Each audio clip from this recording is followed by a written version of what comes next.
Hi കൂട്ടുകാരെ, എല്ലാവരും സുഖായിരിക്കാന്ന് വിചാരിക്കുന്നു. ഇന്നലെ ഇഡ്ഡലിയൊക്കെ ഉണ്ടാക്കി കഴിഞ്ഞപ്പോൾ ഒരു തവി ദോശമാവ് ബാക്കി വന്നു. എന്താ ചെയ്യാ? ഈ ഒരു തവി ദോശമാവുകൊണ്ട് ഒരു പണി ചെയ്യാം, കളയാനും പറ്റത്തില്ലല്ലോ, അത്ര കഷ്ടപ്പെട്ട് അരച്ചുണ്ടാക്കിയതല്ലേ. അപ്പം ഞാൻ വിചാരിച്ചു ഇതുകൊണ്ട് ഒരു അടിപൊളി റെസിപ്പി ചെയ്തിട്ട് മോൾക്ക് കൊടുക്കാന്ന്. അപ്പം ദേ ഒരു ദോശാപ്പാൻ നന്നായി ചൂടാക്കി എടുത്തിട്ടുണ്ട്. അതിലേക്ക് ഞാൻ ഈ ദോശമാവ് ഒഴിച്ചു കൊടുക്കുന്നുണ്ട് കേട്ടോ. നന്നായിട്ട് നൈസായിട്ട് പരത്തിയെടുക്കുക. ഇപ്പം ഈ ഒരു തവി ദോശമാവ് കൊണ്ട് നമുക്ക് ഇതിലേക്ക് വേറെ കറികളോ ഒന്നും ചെയ്തെടുക്കാനായിട്ട് പറ്റില്ല. കുറച്ച് മടിയും കൂടി ഉണ്ടെങ്കിൽ ഒന്നും ചെയ്യാൻ പറ്റില്ല അല്ലേ. അപ്പം നമ്മൾ എന്ത് ചെയ്തു, ഇതിൻ്റെ മീതേക്ക് കുറച്ച് പഞ്ചസാര സ്പ്രെഡ് ചെയ്ത് ഇട്ട് കൊടുത്തു. നന്നായിട്ട് തന്നെ ഇട്ട് കൊടുത്തോളൂ കേട്ടോ, കുട്ടികൾക്കല്ലേ. പിന്നെ ഇതിലേക്ക് കുറച്ച് നെയ്യും കൂടി ഒഴിച്ചു കൊടുക്കണം കേട്ടോ. ഇതിപ്പോൾ പഞ്ചസാര ഇടുന്നതിന് മുന്നേ ഈ ദോശ ഡ്രൈ ആവാൻ പാടില്ല കേട്ടോ. അതായത് ദോശ പരത്തി അപ്പം തന്നെ നമ്മൾ പഞ്ചസാര ഇതിലേക്ക് വിതറി കൊടുക്കണം. എന്നാലേ ഈ പഞ്ചസാര അതുമേ പറ്റി പിടിച്ചിരിക്കുള്ളൂ കേട്ടോ.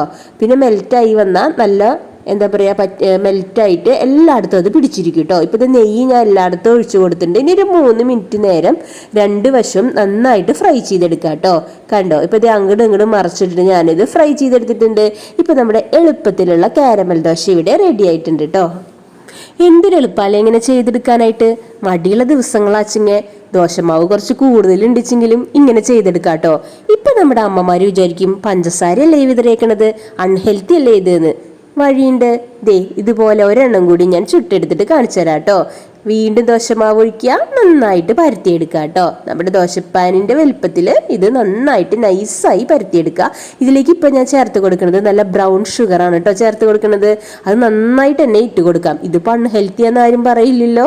ബ്രൗൺ ഷുഗർ എന്ന് പറയുമ്പോൾ ആരും ഒന്നും വിചാരിക്കല്ലേ കേട്ടോ, മയക്കുമരുന്നൊന്നല്ല, നമ്മുടെ പഞ്ചസാര, ബ്രൗൺ കളറിലുള്ള പഞ്ചസാര തന്നെയാണ് കേട്ടോ ഇത്. ഞാൻ ആദ്യം കേട്ടപ്പോൾ ഞാനും വിചാരിച്ചിട്ടുണ്ടായിരുന്നു ഇത് എന്തത് ബ്രൗൺ ഷുഗർ, വല്ല മയക്കുമരുന്നാണോ എന്നൊക്കെ. ഇനി ഇതിലേക്ക് നന്നായിട്ട് നെയ്യ് ഒഴിച്ചു കൊടുക്കണം കേട്ടോ.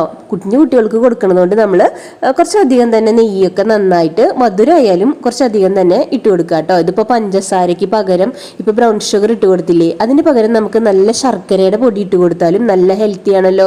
അപ്പോൾ വെളുത്ത പഞ്ചസാര നമുക്ക് ഉപയോഗിക്കേണ്ട കേട്ടോ. ഇപ്പം നമ്മുടെ 2 ദോശ ഇവിടെ റെഡി ആയിട്ടുണ്ട്.